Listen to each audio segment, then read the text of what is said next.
Alright, let's talk about something that's become a cornerstone of UX and product design interviews, that is the whiteboard challenge. A whiteboard challenge is a real-time design exercise where you're presented with a problem and asked to solve it live, right there in front of the interviewer. This could happen on an actual whiteboard in a room or in a digital tool like Figma or Miro if you're interviewing remotely. The session usually lasts between 30 to 60 minutes, and it's designed to give interviewers a window into how you think, how you structure problems, make design decisions, and communicate your ideas clearly under realistic working conditions. Now, here's what they're really evaluating. They're looking at your structured thinking and problem solving approach, your ability to prioritize competing needs, scope work appropriately, and how well you collaborate and communicate your reasoning.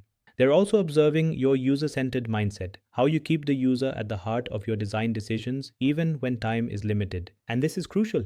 They're not judging the beauty of your sketches. They're evaluating your thinking process with the why behind every decision. Because in a whiteboard challenge, the clarity of your reasoning matters far more than the aesthetics of your wireframe. So, in short, the whiteboard challenge isn't about drawing pretty screens. It's about showing your process, your mindset, and your design maturity